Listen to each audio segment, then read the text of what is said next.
Howdy. There was a rumble in Enontekiö in the morning. The expert confirms it was an earthquake. The ground shook in Enontekiö on Friday morning. I want to show you. I used Google Lens for the translation. I didn't translate this by myself. The 2.8 magnitude earthquake was measured in Enontekiö this morning. The Institute of Seismology confirms to Ilta-Sanomat, which is the paper the article is taken from.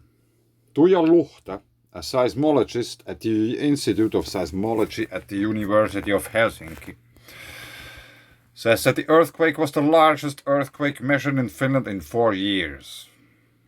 The earthquake struck 5 kilometers west of Heta village at 7:03 on Friday morning. The epicenter was located at a depth of about 20 meters.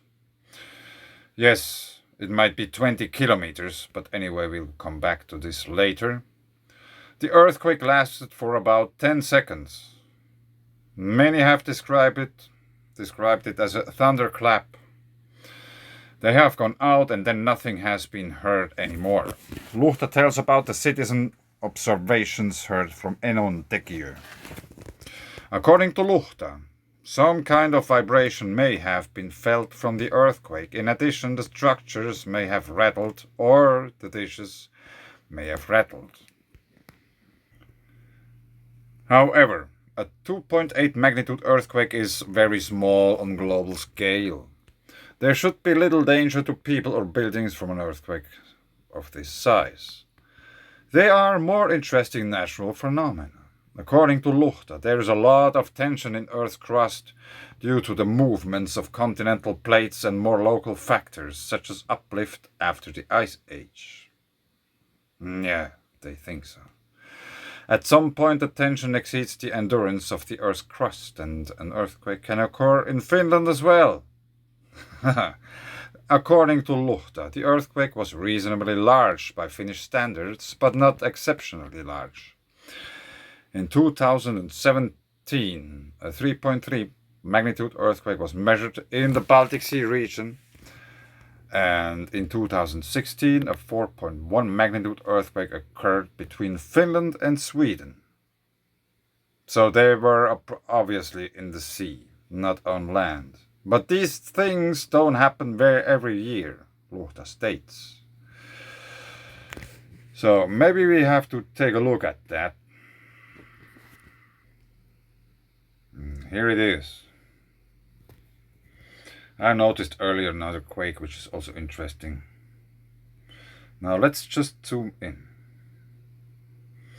Probably you already noticed there are many craters, hence lakes and stuff there. Peatlands and all kinds of things. And if you zoom in really close to this quake, you will notice that it is in peatland. And there is even open water beside it. And I guess there could be also found clay.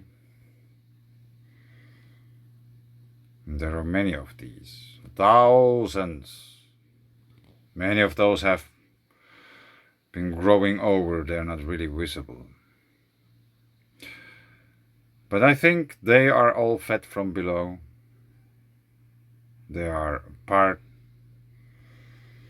of the groundwater systems. Hence, we could call this also geothermal activity, even though it's somewhat cold water, but we have to take the whole spectrum into account of thermalicity, hot and cold. Otherwise, we will miss a part of the picture, maybe even the half of it. And there's also some geomagnetic activity going on. And if you click on that, 2.87 hours ago, Enontekiö, Tunturi-Lappi, Lapland, Finland.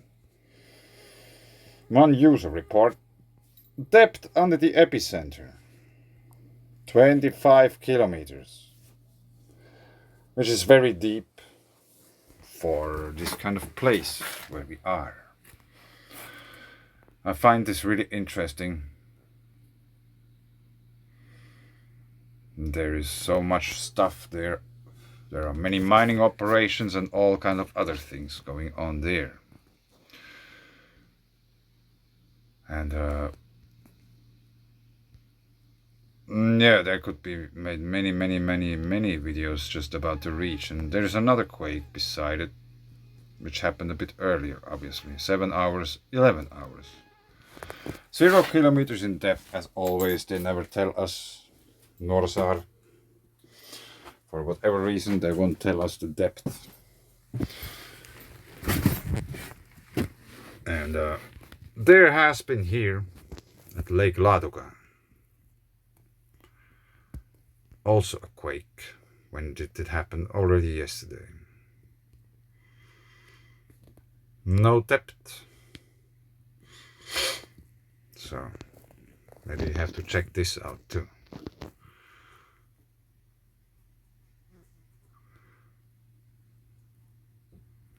There are some parts where you can check out pictures if you go over to Google Earth. We have this kind of interesting feature nearby. Yeah, here is not that obvious something visible, like at a really close proximity. But we are at Lake Laduga, which is a rather interesting lake. Maybe once I have to make a video about this too.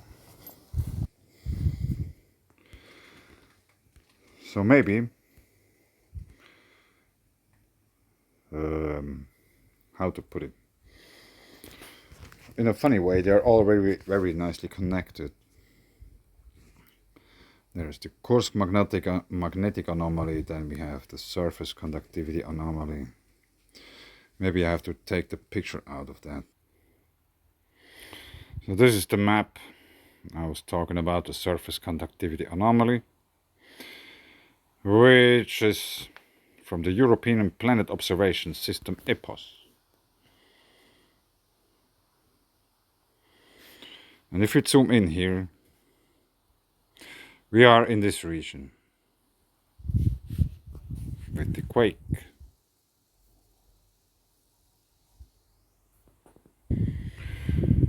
So let me show you, like, how to put it, that it's so. So this is the arm of Finland. It continues even down here. But anyway, and if we go to the map, now we have it side by side. Here is the arm. So it's in the region, which is really interesting. And we have geomagnetic activity. Let's check this out quickly. We are at spaceweathernews. And here we see the latest CME, which is moving rather fast. Well, that's a very fast one.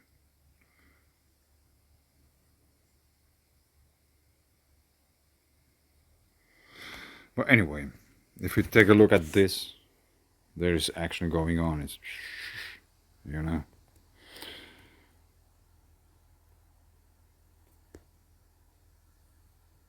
Here we obviously got a hit all at the same time. And this might be the time when this earthquake hit it. So we have quite something going on. It's nothing dangerous, but there is action. It's not calm.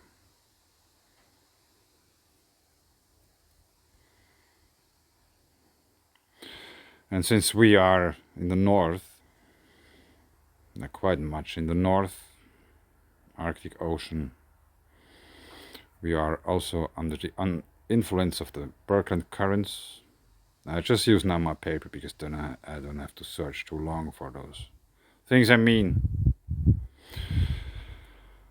Give me a second. We are within the Birkeland Current, polar Birkeland Current, where the energy goes in and out.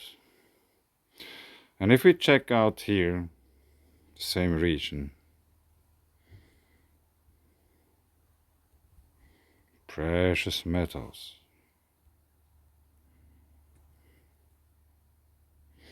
Might be more here, the quake, where it happened, but anyway. Maybe there is too. There's also other interesting things they're digging out wherever you go.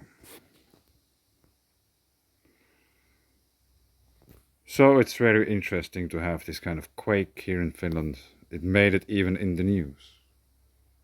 So let's see if there's more quakes coming as the sun is ramping up. There might be thunderstorms coming here too. Hopefully it's because it's really hot.